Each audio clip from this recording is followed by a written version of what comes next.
Ажырасамын. Жұмыстан келгенімде жұбайым Жанар кешкі ас дайындап жатыр еді. Жақындап барып, маңызды нәрсе айтуым керек, дедім. Қасыма отырды. Айтар сөзім оның жүрегін ауыртатынын түсініп тұрдым. Бірақ қаншама қиын болса да айтуым керек болды. Ажырасайық, дедім. Ашуланбады. Қарсы сөз де айтпады. Себебін сұрады. Еш нәрсе айта алмағаныма ренжіді.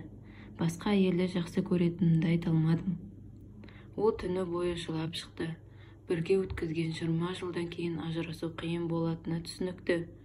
Оның алдында өзімді кінәлі сезінгенім үшін оған көлік, үй және компаниямның 30% үлесін беретін келісімшарт дайындап қойдым. Бірақ ол қағазға бір қарады да жыртып тастады. Екеуміз мүлдем бейтаныс адамға айналдық. Оның маған жұмсаған уақыты мен күш-жігеріне жаным ашиды. Бірақ жүрекке әмір жүрмейді. Қазір басқа жанды, ләззатты жақсы көремін. Келесі күні үйге кеш келдім.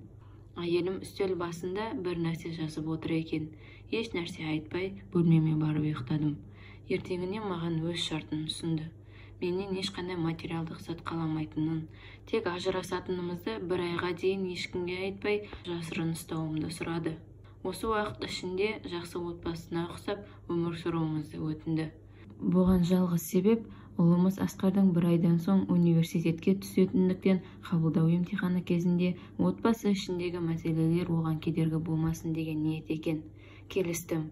Екінші шарты да бар болды. Үйленген күні есіктен үйге қолыма алып кіргізгенімді есіне түсіріп, бір ай бойы оны қолыма алып бөлмемізден есікке дейін апарып жүруімді сұрады. Басында есінен ауысқан ба деп ойландым. Бірақ өткен жылдардың құрметіне келістім. Бұл туралы сүйіктім Ләззатқа айтып бердім. Бір күлді де әйелін қиялы жан екен деп мазақ етті. Ақыры әйеліммен ажырасатыныма сенімді болғандықтан, ол да бұл шартты орындауыма келісті. Бірінші күні еш сезімім қалмаған әйелімді құшағыма алу қиын болды. Көтергенімде қасымда тұрған ұлым бізге қарап, бір-біріңізге деген сезімдеріңіз қандай күшті деп қуанышын жасыра алмады.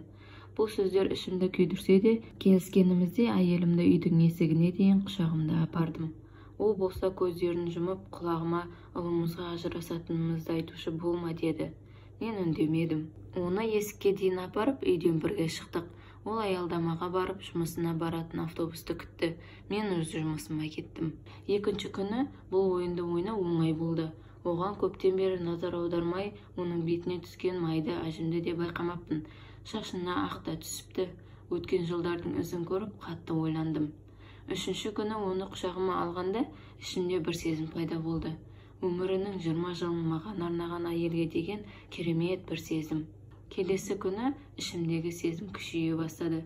Болашақ жарым Ләззатқа бұл туралы айтқан жоқпын. Әйелімді күннен күнге көтеріп жүру Жанар екеумізді бақытқа бөлей бастады. Бір күні оның не кесем екен деп ойланып тұрғанын көрдім. Бұрынғы киімдері өзіне кеңейіп бара жатқанын айтты. Расында да соңғы күндері қатты арықтап кеткенін байқадым. Ажырасатынымызды ойлап, соның уайымымен арықтағанын түсіндім. Еріксіз басынан сипадым. Осы кезде келіп қалған ұлымыз, әке, анамды құшағында тасуым керек деді. Жанарды құшағыма алып жүру үйіміздің бір дәстүріне айналып та кетті. Әйелім ұлымды қасыма шақырып, күлімсіреп құшақтады. Оны құшағыма алып тасығанымда тура үйленген жылдарымыздағыдай керемет сезімді кештім. Сезімім еріксіз өзгере бастады. Соңғы, яғни 30-шы күні оны есікке дейін апара жатып, одан барлығы үшін кешірім сұрадым. Үйден шығып, Ләззатқа барып, әйелмен ажыраспайтынымды айттым. Отбасымыздың әлсірегені сезімнің жоқтығынан емес, бір-бірімізді бағалай алмағанымыздан екенін енді түсіндім. Үйге қайта жетуге асықтым. Жолдан гүл алып, арасына сені өмірімнің соңына дейін құшағымда таситын боламын деп жаздым. Үйге бара салып, бөлмемізге қарай жүгірдім. Әйелім төсекте жатыр екен. Қасына бардым. Дем алмай жатыр. Жедел жәрдем шақырдым. Сонда дәрігер, әйеліңіз 4 айдан бері обыр ауруымен ауырған екен. Өкінішке қарай ауруы асқынып кетіпті. Содан көз жұмды. Қайғыңызға ортақпын деді. Қатты өкініп жыладым. Басқамен жүріп, әйелімнің обыр ауруымен арпаласқанын білмейде қалыппын.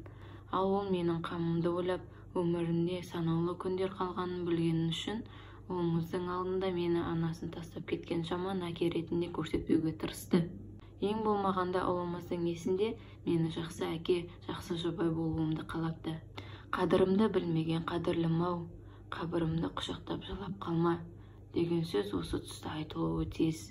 Жаныңызда жүрген жақын жантарыңызды жоғалтқан соң емес, тірі кезінде бағалаңыз.